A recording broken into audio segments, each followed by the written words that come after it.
आप लोग? उम्मीद करते हैं अच्छे होंगे यार। आज के इस टॉपिक में हम लोग अक्षर संख्याओं की घात सीखेंगे, यानी जो आपके वेरिएबल होते हैं उनकी पावर किस तरीके से हम लोग लगाएंगे या क्यों कैसे लगाकर हम लोग उसका जो है और सरल रूप बनाने की कोशिश करेंगे। तो देखिए होता क्या है ना, सबसे पहले आप लोग नॉर्मल संख्या में आप लोग घात को जो जानते हैं, बस उसी घात को हम लोगों को किस में लाना है, अक्षर संख्याओं में लाना है। ठीक है, तो पिछले वीडियो में हम लोगों ने ये सीखा था किस तरीके से हम दो अक्षर संख्याओं को जोड़ेंगे, घटाएंगे, गुणा करेंगे और भाग करेंगे, और कुछ जो है उनको व्यापक सूत्र लिखने का प्रयास भी किया था। ठीक है, अब हम लोग यहाँ पर जो है अक्षर संख्याओं की घात सीखेंगे। अक्षर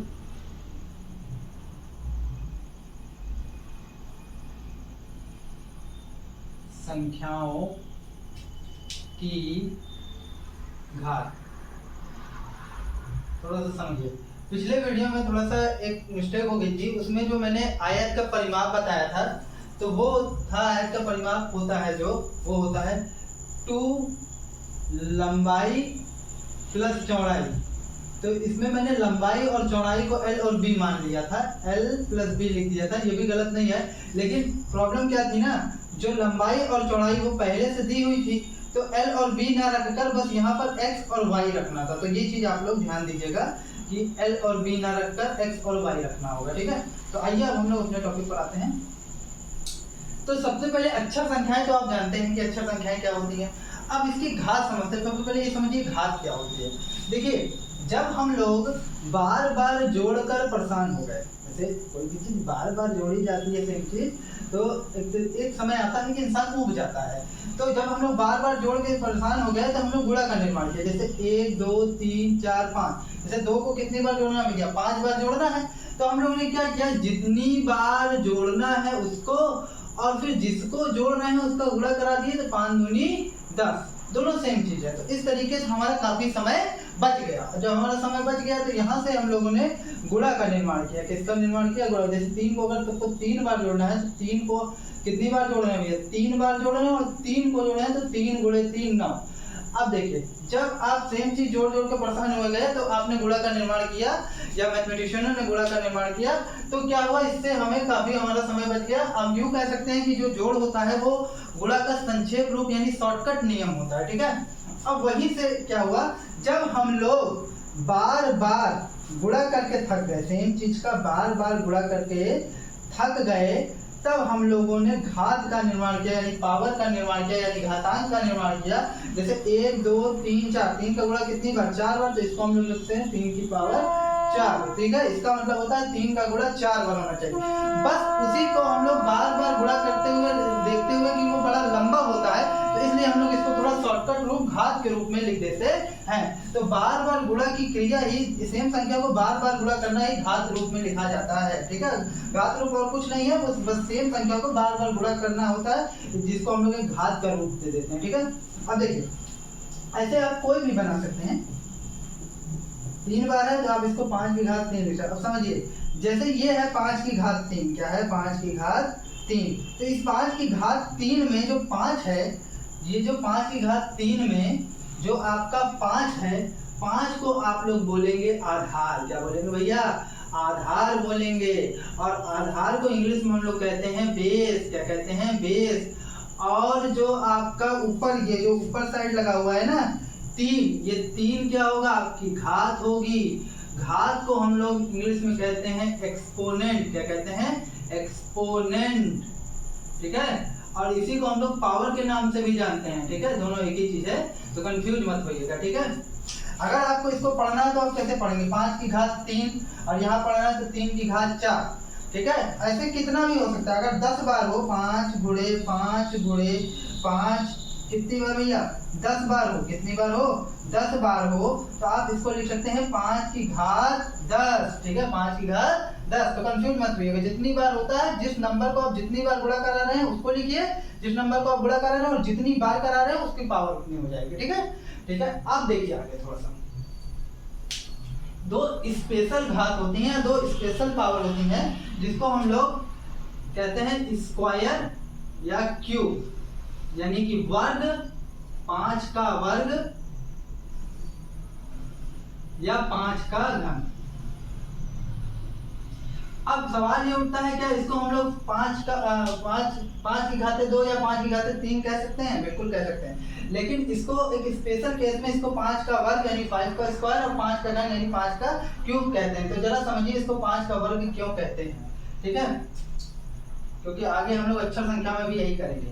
देखिए आप जानते हैं जो वर्ग होता है, वर्ग की जो चारों भुजाएं होती हैं वो बराबर होती हैं, ये हमें सबको पता है। इसकी चारों भुजाएं बराबर होती हैं और इसकी जो प्रत्येक कोण क्या होता है 90 डिग्री का होता है, ये आप सभी को पता है।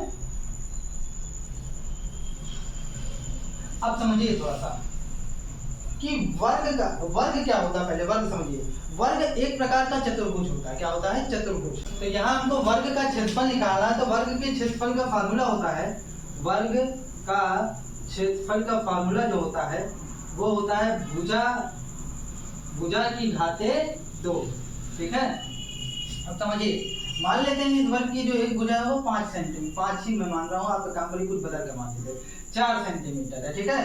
तो आप इस वर्ग का जो क्षेत्रफल निकालेंगे, वर्ग का क्षेत्रफल, तो आप देखेंगे तो पाएंगे होगा 4 सेंटीमीटर गुणे 4 सेंटीमीटर, तो ये आपका हो जाएगा 4 का स्क्वायर मतलब 2 है ना, तो 2 हो जाएगा और सेंटीमीटर का स्क्वायर, तो हो जाएगा 4 चौक 16 सेंटीमीटर स्क्वायर। अब समझिए, क्योंकि वर्ग के क्षेत्रफल में सेम भुजा का गुणा 2 बार किया जाता है, इसलिए इसको वर्ग बोला जाता है। इसीलिए जब दो चीजों का, एक चीज का 2 बार गुणा किया जाता है, जैसे अगर सेम चीज का गुणा आपको 2 बार करना हो तो आप इसको वर्ग बोल देते हैं, क्योंकि वर्ग का जो फार्मूला होता है वो भुजा गुणे भुजा होता है, तो वहीं से आपका वर्ग ले लिया गया। क्या ले लिया गया? वर्ग। इसीलिए जो पावर 2 होती है ना, इसको वर्ग बोल देते हैं। क्या बोल देते हैं? वर्ग बोल देते हैं, ठीक है। क्यों बोल देते हैं? क्योंकि वर्ग के जो आपका क्षेत्रफल होता है उसमें सेम चीज का गुणा 2 बार किया जाता है। अब इसी तरीके से एक स्पेशल केस हमारे पास और है घन। तो इस घन में अगर आप देखें तो पहले समझिए घन क्या होता है। पहले समझिए घनाभ। घनाभ एक तरह का ठोस होता है जिसमें क्या लंबाई, चौड़ाई और ऊंचाई होती है। एक तरीके का समतल होता है, 3 डायमेंशनल होता है। इसमें लंबाई, चौड़ाई और ऊंचाई एक तरीके समतल होता है। जैसे आप चौक का डब्बा ले लीजिए, ठीक है, और ये क्या होगा? घन होगा, ठीक है, सॉरी घनाभ होगा। और घनाभ की एक स्पेशल केस, घनाभ का एक स्पेशल केस घन होता है जब किसी घनाभ की लंबाई, चौड़ाई और ऊंचाई तीनों बराबर होती है, तो उस केस में उस घनाभ को हम लोग घन बोल देते हैं। क्या बोल देते हैं?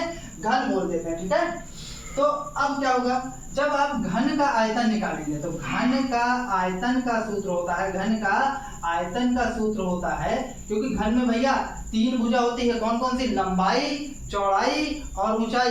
तो घन का 3 भुजा होती है और तीनों बराबर होती है, तो चाहे जिसको लंबाई बोल दे, चाहे जिसको चौड़ाई बोल दे, चाहे जिसको ऊंचाई बोल दे। तो घन का आयतन हो जाएगा भुजा गुणे घन में ध्यान रखिएगा, घन का क्षेत्रफल नहीं होता, क्षेत्रफल 2 डायमेंशनल होता है, 2D होता है। और घन में होता है आयतन, जिसमें 3 विमाएं होती हैं, यानी लंबाई भी हो, चौड़ाई भी हो और ऊंचाई भी हो, उसको हम लोग उसमें हम लोग आयतन निकालेंगे, ठीक है।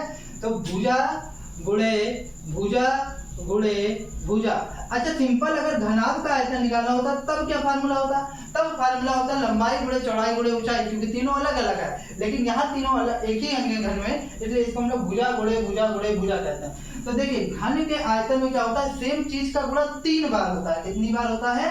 3 बार होता है, इसलिए इसको घन का आयतन बोलते हैं, ठीक है। जब भी आपको कभी पावर 3 मिलता है, अब समझिए 3 पावर को घन क्यों बोलते हैं? क्योंकि घन के आयतन में सेम चीज का गुणा 3 बार होता है, और यहाँ पर भी आप किसी का घन निकालते हैं तो सेम चीज का गुणा 3 बार होता है, इसलिए पावर 3 को हम लोग घन बोल देते हैं। क्या बोल देते हैं? घन। तो आई होप आपको कॉन्सेप्ट समझ में आया होगा कि वर्ग क्यों बोलते हैं और घन क्यों बोलते हैं, ठीक है। क्योंकि वर्ग में सेम चीज का गुणा 2 बार होता है, आप फार्मूला से भी देख सकते हैं, और घन में सेम चीज का गुणा 3 बार होता है, इसलिए इसको घन बोलते हैं, ठीक है। अब आइए हम लोग थोड़ा सा अक्षर संख्याओं में सीख लेते हैं। अक्षर संख्याओं में अगर आप देखेंगे तो आप पाएंगे अक्षर संख्याओं में भी कुछ नहीं है, सब कुछ वही है। अक्षर संख्याओं में,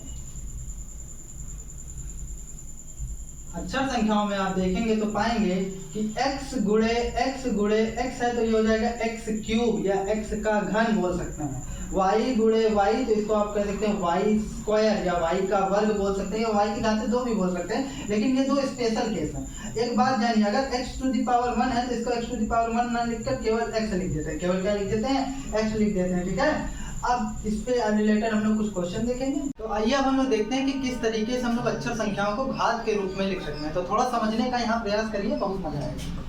देखिए जैसे अगर दिया है 5 गुणे x गुणे x गुणे y गुणे y गुणे y, ठीक है, थोड़ा सा समझिए। अगर 5 है तो 5 के जोड़ीदार कोई नहीं भैया, 5 ऐसे ही रहने दीजिए। x के कितने हैं, 2 है, और सेम चीज अगर 2 बार होती है तो उस पर स्क्वायर आता है, अभी पीछे बताया आपको, ठीक है। फिर गुणे का चिन्ह लगाइए। इसमें क्या y कितनी बार है, 3 बार है, तो y की पावर 3 हो जाएगी। तो ये क्या हो जाएगा, आप चाहें तो बीच में से ये गुणे का चिन्ह हटा सकते हैं, उसका अगर बीच में कोई भी चिन्ह नहीं रहता तो वो गुणे का चिन्ह ही माना जाता है, ठीक है। तो यही आपका आंसर है, ठीक है।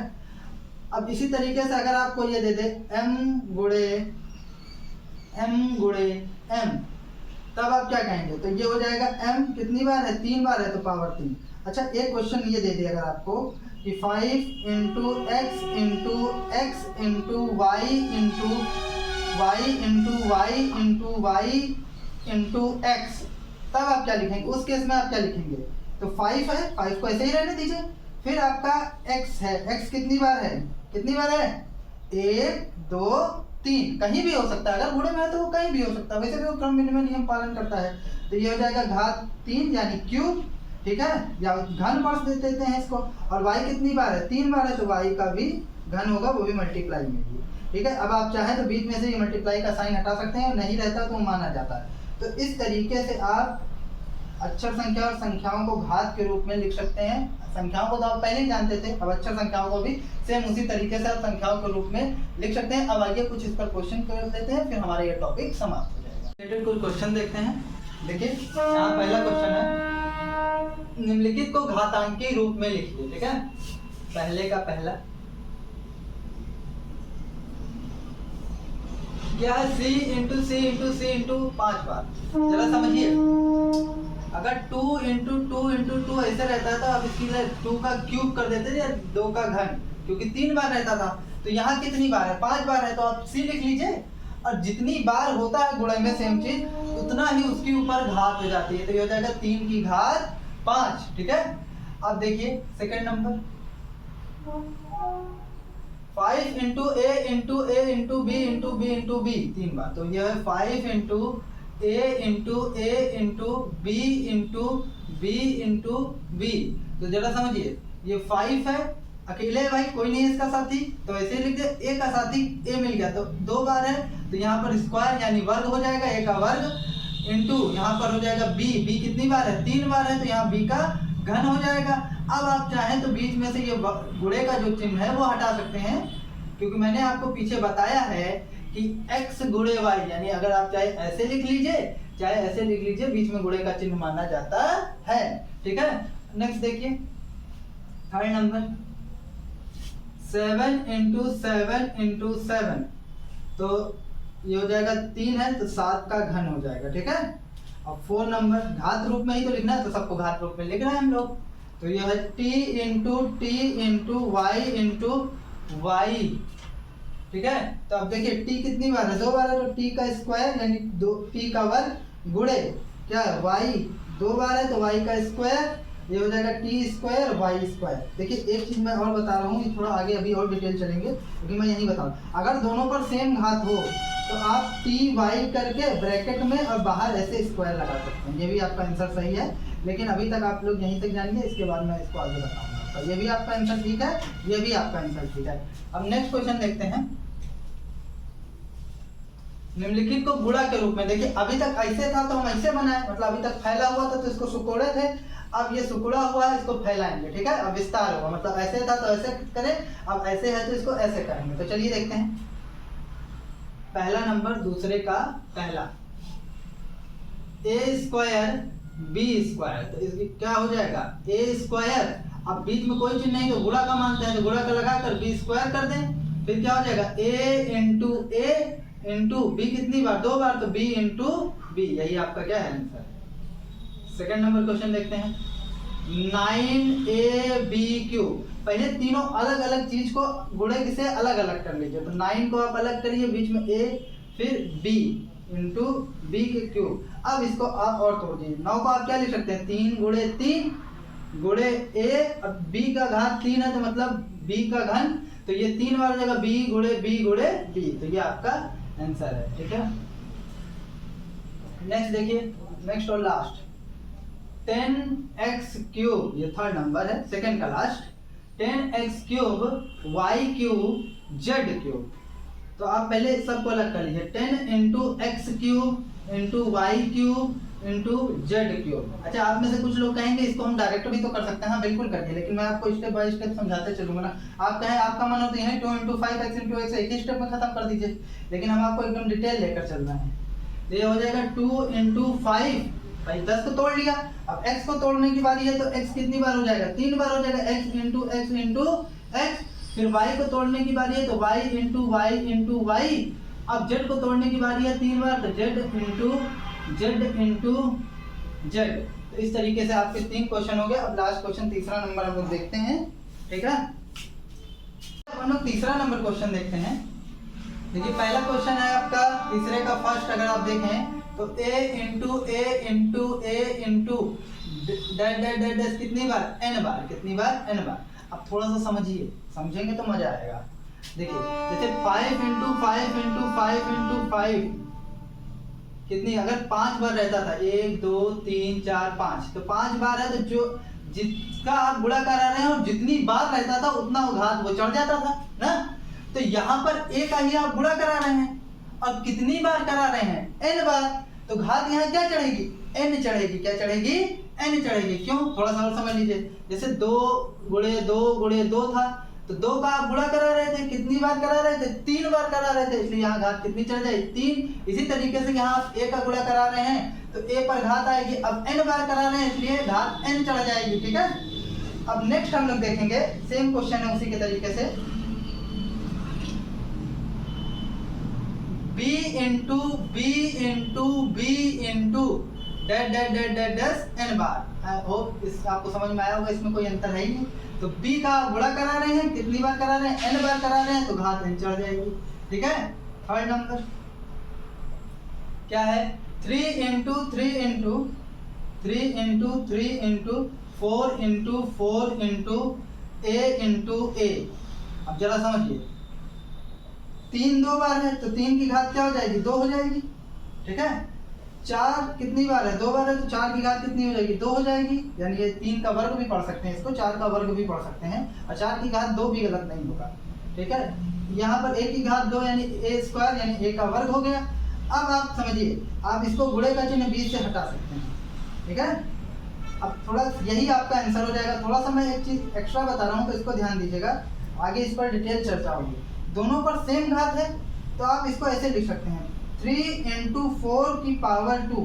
ठीक है, दोनों पर सेम घात है तो दोनों को एक कोष्टक में करके एक साथ लिख लीजिए गुणे के रूप में। फिर a स्क्वायर, तो ये हो जाएगा 3 चौक 12 और का स्क्वायर और फिर a स्क्वायर। ठीक है, आप चाहें तो इसमें थोड़ा और डिटेल कर सकते हैं, 12a का स्क्वायर। ठीक है, लेकिन आपको अभी यहीं तक जाना है। ठीक है, तीसरे का चौथा नंबर क्वेश्चन देखते हैं। जैसे a into s into t, तो इसमें भी कोई रॉकेट साइंस नहीं है। a अकेले है, ऐसे ही रहने दीजिए, s भी अकेले ऐसे रहने दीजिए। लेकिन t 2 बार है तो ये t का स्क्वायर यानी t की घात 2 हो जाएगी। अब आप एक चीज जानते हैं कि बीच में आप गुणे का चिन्ह हटा सकते हैं, तो ये हटेगा तो ये हो जाएगा a s t स्क्वायर। यही आपका क्या है, आंसर। आइए अब हम लोग 3 लास्ट क्वेश्चन देखते हैं, इसके बाद ये आपका टॉपिक समाप्त हो जाएगा। और फिर इससे रिलेटेड अगर आपको कोई कंफ्यूजन होगी तो आप हमसे कमेंट सेक्शन में उसको पूछ लीजिएगा। तो चलिए देखते हैं। चित्र में बने आयताकार फर्श का क्षेत्रफल, लिखते 0 कर दिया, इसका मतलब क्षेत्रफल है, ज्ञात कीजिए। तो अगर आप देखें तो इसमें आयत की लंबाई आपको दी है। आयत की लंबाई कितनी दी है, आयत की लंबाई दी है आपको, ये लंबाई है 2a सेंटीमीटर, 2a मीटर है, 2a मीटर। और आयत की चौड़ाई अगर देखी जाए वो कितनी है, चित्र से ही आप देखिए, आयत की चौड़ाई होगी a मीटर। कितनी, a मीटर। अब आपको इसका क्षेत्रफल निकालना है, तो आयत का क्षेत्रफल बराबर फार्मूला क्या होता है, लंबाई गुणे चौड़ाई। तो भैया लंबाई कितनी है, लंबाई है इसकी 2a और चौड़ाई कितनी है, a है। अब देखिए 2a 2 बार है तो a का वर्ग हो जाएगा 2 हो जाएगा, यही आपका क्या है। और मीटर भी यहाँ पर 2 बार होगा। थोड़ा सा इसको हम और अच्छे से कर देते हैं कि जो आपकी लंबाई है वो 2a मीटर है और जो आपकी चौड़ाई है वो a मीटर है। क्या है, a मीटर। तो ये हो जाएगा 2a into a into metre into metre. तो ये आपका बनेगा 2a स्क्वायर, 2 बार है तो स्क्वायर हो जाएगा, और मीटर इंटू मीटर स्क्वायर।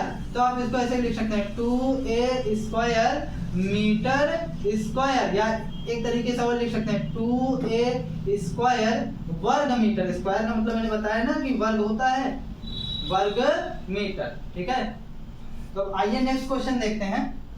एक गांव की वर्तमान जनसंख्या x है। वर्तमान जनसंख्या कितनी है, x है, मतलब अभी की कितनी जनसंख्या x है। वर्ष के अंत में इसकी जनसंख्या y गुनी हो जाती है, मतलब अंत में y गुनी बढ़ जाती है। ठीक है, इसी दर से वृद्धि होने पर 4 वर्ष बाद गांव की कुल जनसंख्या कितनी होगी। तो चलिए कौन नंबर क्वेश्चन, 5वां नंबर। गांव की वर्तमान जनसंख्या, गांव की वर्तमान जनसंख्या, गांव की वर्तमान जनसंख्या कितनी है भैया, x है। कितनी है, x। अब क्या कह रहा है कि वर्ष के अंत में इसकी जनसंख्या y गुनी बढ़ जाती है।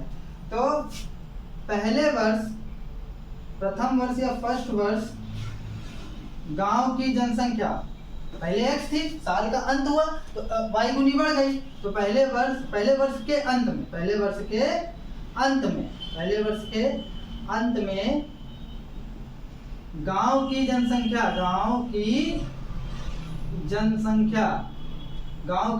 कितनी होगी भैया, जितनी थी पहले उसमें y गुना बढ़ गई तो y इंटू x हो गया। फिर दूसरे वर्ष के अंत में गांव की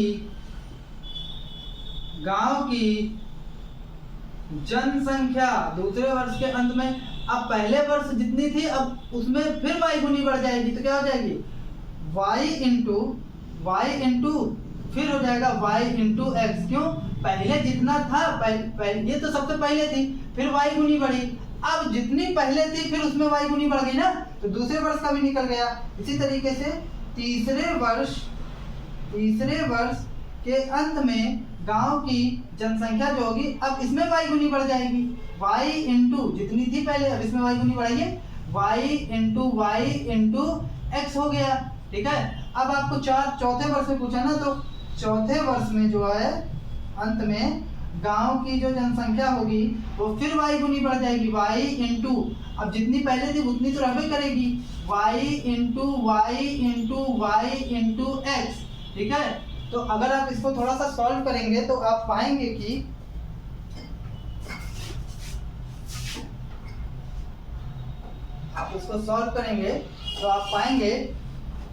ये आपका हो जाएगा y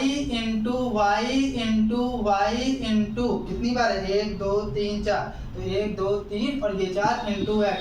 ये हो जाएगा y कितनी बार, 1 2 3 4 बार, तो पावर 4 इंटू x। तो x को हमेशा पहले लिख देते हैं, टेक्निकली इसलिए लिखते हैं क्योंकि एबीसीडी में x पहले आता है, नहीं भी लिखेंगे तो आपका काम चल जाएगा।